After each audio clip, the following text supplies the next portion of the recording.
Assalamualaikum anak-anak, apa kabar kalian? Semoga kalian selalu sehat, selalu dalam lindungan Allah Subhanahu wa Ta'ala. Baik, kali ini kita bertemu lagi dengan pelajaran IPS ya. Dan hari ini kita akan membahas tentang kegiatan ekonomi.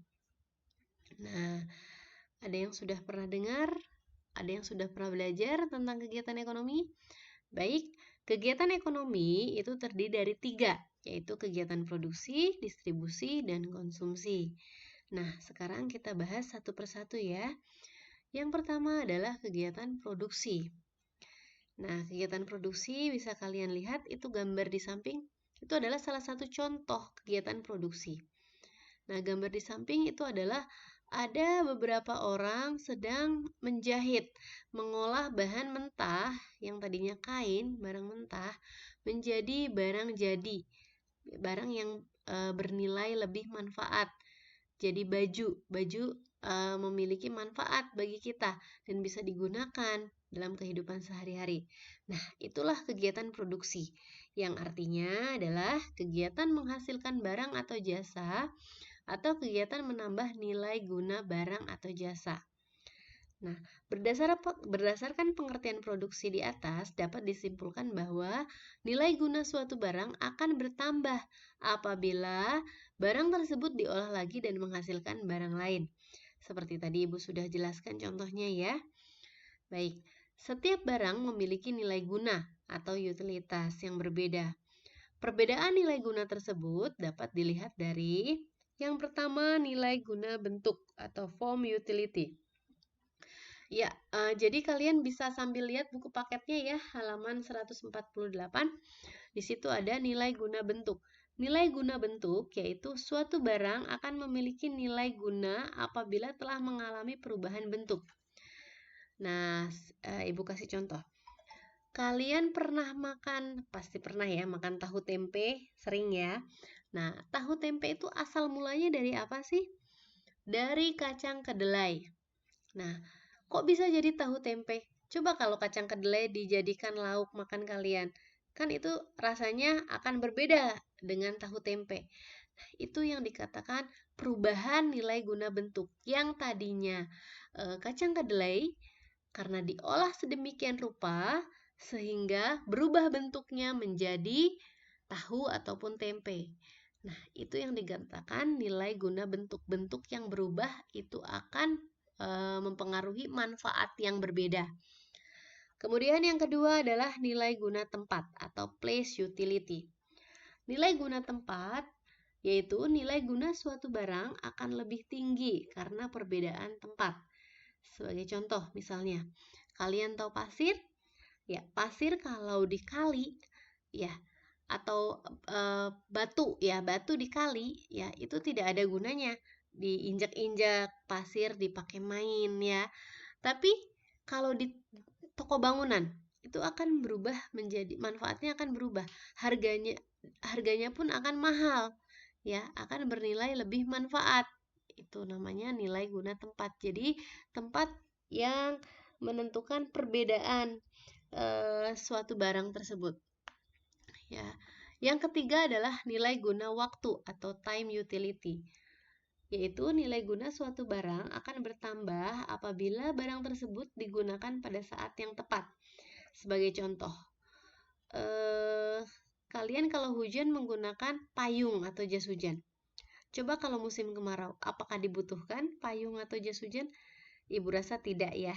Nah, itu tergantung waktunya. Nah, apabila hujan kita menggunakan payung, kita menggunakan jas hujan. Nah, waktunya hujan. Tapi kalau waktunya panas atau kemarau, kemungkinan tidak akan digunakan. Nah, itulah nilai guna waktu. Dan yang terakhir adalah nilai guna kepemilikan atau ownership utility. Ya.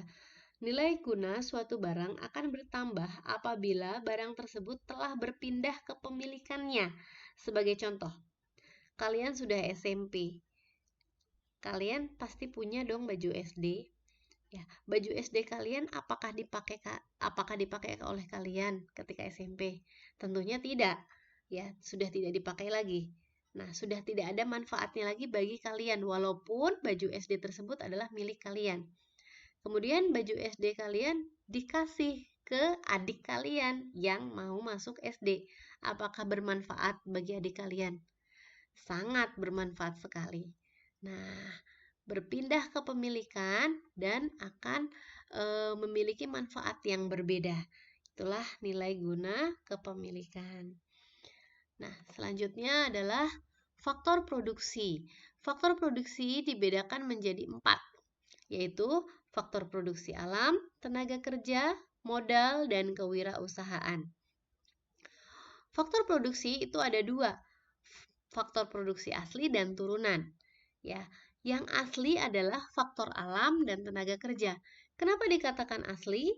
Karena dengan 2 faktor produksi ini saja, alam dan tenaga kerja ini saja sudah bisa menghasilkan kegiatan produksi. Sebagai contoh, ya, di kebun Pak Andi ada singkong. Nah, singkong itu barang mentah. Ya, singkong itu berasal dari alam. Kita sebut saja itu termasuk faktor produksi alam, ya. Kemudian Pak Andi mengolah singkong tersebut menjadi keripik singkong. Berarti di sini Pak Andi sebagai tenaga kerja yang mengolah faktor produksi, yang mengolah kegiatan produksi. Barang mentah menjadi barang jadi, menghasilkan suatu barang, ya. Nah, maka terciptalah singkong, keripik singkong. Yang tadinya mentah menjadi bisa memiliki nilai guna yang lebih manfaat. Nah, itulah maka dikatakan faktor produksi asli, karena dengan 2 itu saja bisa terjadi kegiatan produksi. Nah, kalau turunan, ya, faktor produksi tadi kan Ibu sebutkan ada 2 ya, asli dan turunan. Kalau asli yaitu produksi alam dan tenaga kerja, kalau turunan faktor produksi modal dan kewirausahaan. Ya, bisa kalian lihat contohnya nanti di buku paket ya. Apa itu produksi alam, tenaga kerja, modal, maupun kewirausahaan. Selanjutnya adalah yang kedua adalah kegiatan distribusi. Setelah tadi Ibu bahas tentang kegiatan produksi, ya. Yang kedua adalah kegiatan distribusi. Kegiatan distribusi adalah kegiatan menyalurkan barang atau jasa dari produsen kepada konsumen. Ya, setelah tadi dihasilkan, diciptakan dalam kegiatan produksi, kemudian barang yang dihasilkan oleh produksi tersebut disalurkan. Penyaluran, namanya distribusi. Ya. Tujuan dari distribusi, yang pertama adalah menyalurkan barang dari produsen kepada konsumen. Yang kedua, agar hasil produksi lebih berguna bagi masyarakat. Dan yang ketiga, kebutuhan masyarakat akan barang dan jasa dapat terpenuhi. Yang terakhir, agar kontinuitas produksi terjamin. Itu adalah tujuan dari distribusi. Untuk mencapai tujuan distribusi, terdapat beberapa cara yang dilakukan agar barang sampai kepada konsumen. Yang pertama adalah, cara tersebut antara lain yang pertama adalah distribusi langsung.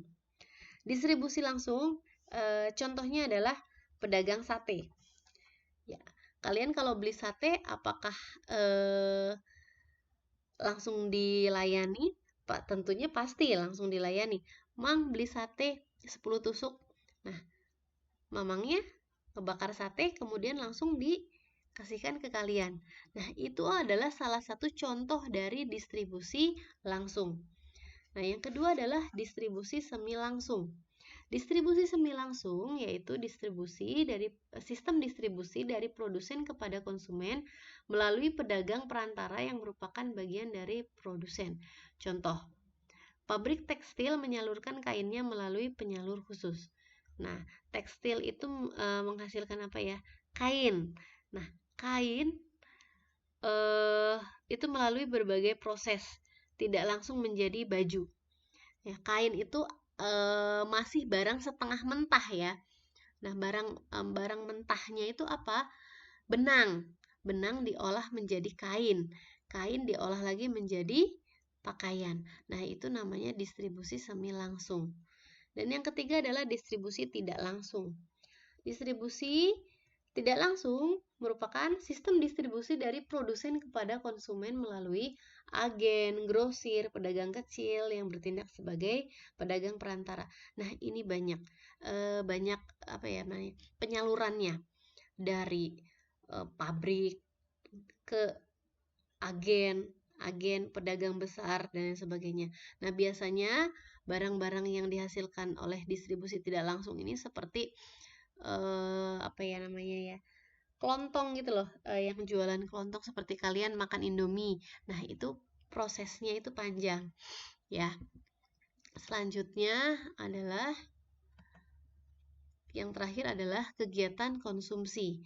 Kegiatan konsumsi adalah kegiatan menggunakan atau menghabiskan barang ataupun jasa. Nah, ini yang selalu kita lakukan, kegiatan konsumsi. Kegiatan di mana kita menghabiskan menggunakan barang ataupun jasa. Kegiatan ekonomi atau kegiatan konsumsi dilakukan oleh rumah tangga keluarga, rumah tangga perusahaan, dan rumah tangga negara. Ya. Cukup sekian dari Ibu tentang kegiatan ekonomi. Kurang lebihnya Ibu ucapkan maaf.